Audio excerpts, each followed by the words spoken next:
Karl-Anthony Towns made his Madison Square Garden debut, and he didn't disappoint. Towns scored 16 of his 25 points in the third quarter as the Knicks blew out the Washington Wizards. Jalen Brunson added 23 points in 23 minutes, of course.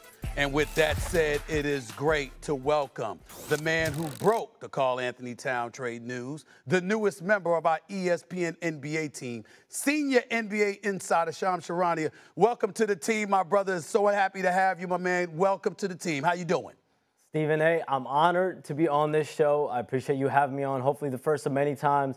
But I have to say, this is my first time on your show. I do have news for you to start my segment, my first take career. I have news for you.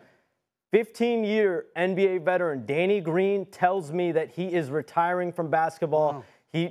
He's one of 4 NBA players ever to have championships with 3 different teams. 2014 with the Spurs, 2019 with the Raptors, 2020 with the Lakers. Shot 40% from his career, all defensive team. He is retiring. He told me that. And this is obviously, you know, for him, we wish him nothing but the best. He does have some ventures. He's going to be doing media.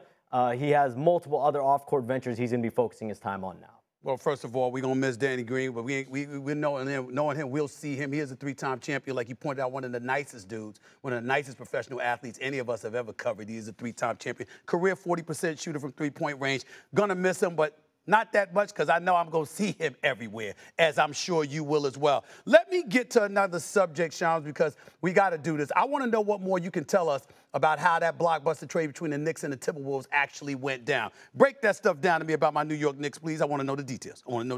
So, Stephen, the week of the trade, that precipitated really quickly. I mean, you think about from Tuesday, Wednesday of that week is really when I started hearing conversations taking place. But these conversations between the Knicks and the Timberwolves, they've been going on since draft week. That's when I'm told the Knicks offered a package around Julius Randle and Mitchell Robinson. But that was a hard no from Minnesota. They valued Karl-Anthony Towns. Only a deal like this, where Julius Randle comes in, Donte DiVincenzo, and a first-round pick. So up until that week, Donte DiVincenzo wasn't on the table. The Knicks insert him into that potential offer, remove Mitchell Robinson, and then they put that first-round pick in that night, that Friday night, and that's what got that deal done. In Minnesota, they understand the luxury tax situation long-term, the salary situation that they have. It was going to be it's a massive deal that Karl-Anthony Towns is on right now. 4 years, a supermax contract that he's on, and if they can get multiple players, they can slot in a Julius Randle at the 4. They have a shooter in Donte DiVincenzo. They almost signed him as a free agent in 2023, and you get some draft capital. And the Knicks, they needed a 5. And a lot of that is because Mitchell Robinson, Stephen, I don't want to break your heart so early, but I'm told he will be out the remainder of this calendar year, 2024. I knew you'd bring me bad news, Shams. He will aim for his season debut. How long you been here? 3 minutes and you're bringing me bad news already? It might be bad news on the front end, but he is aiming to make his return. And he had 2 ankle surgeries last season. It is imperative for the Knicks, for Mitchell Robinson, for him to come back in peak form and really take his time from these injuries. And they're hopeful he's going to be back. And Tom Thibodeau loves Mitchell Robinson defensively, Stephen. Having him at the 5, seeing him in a lineup with him at the 5, Karl-Anthony Towns at the 4, that is something you should be happy about. Let me tell you something, Shams. You and I, we gonna have to talk, okay? Because I've got to make sure you ain't hanging out with that damn Tim Kirkchin, our MLB insider, who loves to laugh at me bringing me bad news. You got a smile on your face when you just brought me bad news about Mitchell Robinson. It's good news. He is aiming to return in January. Hold on for a second, because I got a question. So, until then, what are they going to do with Karl-Anthony Towns? And what if the Knicks told you about how they're going to utilize Karl-Anthony Towns once Mitchell Robinson is there? Because I'm not excited at the thought of him spending an integral amount of time at the 5. I don't want to see that from Karl-Anthony Towns. I think everyone around the league is very curious to see how that looks over the course of an extended period of time in the regular season. We haven't seen that over the last 2 years in Minnesota when they've had Rudy Gobert to back him up there at the 5 position. But listen, he's going to spend a lot of time, a significant period of time to start the season. They do have Jericho Sims. The Knicks are very high on Jericho Sims. They spent a lot of time in his development this offseason. He was a priority for him. And in a lot of ways, if Mitchell Robinson, obviously he's out, if they didn't get Karl-Anthony Towns, Jericho Sims was going into the year as their starting center. So having him as a backup, as a guy that could potentially start with Mitchell, with the Karl-Anthony Towns and play the 5, That's where you're going to go to in the short term. Precious Achiuwa obviously there as well, but they're going to need Mitchell Robinson. Other teams are also monitoring Mitchell Robinson, how he looks when he comes back. Is that a piece that the Knicks keep, trade? What do they do with him? That is a question. By the way, you're amongst family now. You can let your shoulders down. You can relax. I'm not going to get on you too much. You're part of the family now. We all good, Shams, all right? Let me ask you this question. Let me transition to the reigning defending NBA champion Boston Celtics. I'm interested in knowing what their attitude like is in defending their crown, particularly Jason Tatum, because I can't imagine anybody more motivated than him and Jaylen Brown. Jaylen Brown, for a different reason, wasn't on Team USA, of course. Obviously, was the MVP in the conference finals and the NBA finals and stuff like that. But Jason Tatum, him not playing a couple of games in the Olympics, I mean, that was an incredibly humbling experience. You know how I felt about that. I know you saw my comments about that. How is their attitude right now as they get set to defend their crown? Stephen A., I think there were people, even internally in Boston, that were surprised that Jason Tatum didn't play over a Derek White in those Olympic Games. But that was the reality, and I do think in talking to people around Team USA over the offseason, that is something that's going to really motivate Jason Tatum going into the season. Even Jaylen Brown not making that roster, and both of those players, I think that is a nightmare for everyone around the league, that those two guys are going to come into the season with the motivation that they have. And Jason Tatum, the thought around Team USA when he was not playing in those games was, this is a guy that's going to be motivated to win an MVP this upcoming year. I think for Jason Tatum, it's going to be more about the disrespect and how he's been perceived.